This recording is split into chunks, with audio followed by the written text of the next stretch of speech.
একটি মুসলিম ফ্যামিলিতে হিন্দু মানুষ বসবাস করছিল গত 13 বছর ধরে। টোটাল ভিডিওটা বাংলায়, কিন্তু মারা যায় এটা মেসি, দিল্লি, হরিয়ানা, পাঞ্জাব, দেখুন ভিড় করে মুসলিমরা অর্থ কালেকশন করে মানুষের কাছে একে অপরের কাছে অর্থ সংগ্রহ করে কিন্তু তার শেষ যে কাজ সেটা করার চেষ্টা করছে মুসলিমরা। একটা কিন্তু মানবিক দৃশ্য বলা যেতে পারে। দেখুন এখানে কিন্তু সেই মৃতদেহটা পড়ে রয়েছে আর আশেপাশে যত মানুষ দেখছেন সেগুলো কিন্তু সকলেই মুসলিম। এটা হচ্ছে ইসলামপুর থানার অন্তর্গত হুরসিপ পঞ্চায়েতের ঠিক পাশেই টোটালটাই মুসলিম এলাকা। শুধুমাত্র এই ব্যক্তি কলকাতা বনগাঁ এলাকা থেকে দীর্ঘ 13 বছর আগে চলে এসেছিল এবং এখানেই থাকতো। আর মৃত্যু হওয়ার কারণে কিন্তু মুসলিমরাই শেষ ইচ্ছা পালন করছে। আসুন আমরা দেখে নিব তার যে সেইগুলো যা করছে সেগুলো আমরা দেখানোর চেষ্টা করব। তার আগে একটা কিন্তু কথা আমার বলতে ইচ্ছা করছে, কারণ বর্তমানে নেতারা কিন্তু হিন্দু মুসলিমদের লড়াই করানোর চেষ্টা করছে, একে অপরকে দ্বন্দ্বে লাগিয়ে দেওয়ার চেষ্টা করছে।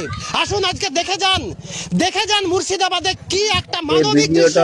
সমস্ত মুসলিমরা মিলে আজকে একটা হিন্দুর মৃতদেহকে সৎ কাজ করছে, তাও সকল মানুষের কাছে পয়সা কালেকশন করে। আসুন আমরা জানার চেষ্টা করি আসলে ঘটনাটা কি ঘটেছে। আপনারা এখন মারা করছেন মৃত্যুর পরে আমরা দেখলাম আত্মীয় স্বজন না, এখানে আমরা আত্মীয় স্বজন মুসলমান মুসলিম থেকে আমরা যে কালেকশন আমাকে দিয়েছে মানুষ, আমাকে 10-12 হাজার টাকা মানুষ দিয়েছে। এই টাকা দিয়ে আর সৎ কাজ করার জন্য আমরা ওদের মানে হিন্দু মতের সৎ কাজ আমরা করব।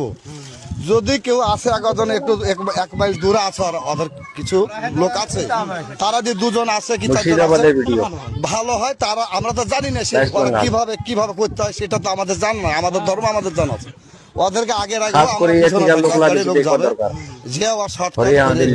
আচ্ছা আপনি বলেন যে আপনার হিন্দু ধর্মের ব্যাপারটা কি ভালো না খারাপ? ভালোই ছিল, মানে ভালোভাবেই ছিল। হ্যাঁ ভালোভাবে। এবার মুসলিমরা কিন্তু সৎ কাজ করছে, শেষ ইচ্ছাটা করছে। হ্যাঁ শেষ ইচ্ছা।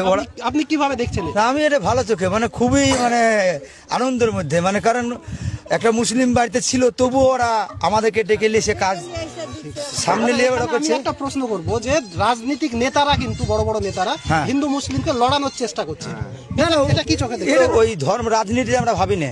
আমরা এখানে বসবাস করি হিন্দু মুসলমান ভাই ভাই হিসেবেই চলে। তারপরে আমরা এই যে এখানে হিন্দু বলতেই নাই, এই জায়গাটাতে হিন্দুই নাই, শুধু ওই একা হিন্দু। এবার ওর বাড়িতে মারা গেছে তবুও আমাদেরকে ডেকে লিয়েছে, আমরা সব টাকা পয়সা যত যা লাগে আমরাই করবো, তোমরা শুধু সামনে থাকো, আমরা যত যা সব। তাই আমরা এসেছি, আমরা এসে সব আমাদের মতো সবকিছু করে আমরা শ্মশান দিয়ে ধুতি কিনে নিলাম, টাকা কালেকশন আপনারা কি জানতেন যে ধুতি লাগে এইসব লাগে? ওদের কাছে গেলাম, জিজ্ঞাসা করলাম ওদেরকে যে কি লাগবে, তো এই ধুতিটা কিনা হয়েছে। আর এর সাহায্য গুজানোর পরে ফুল টুল কিনে নিব আমরা, বাজারে খইটা কিনে নিব।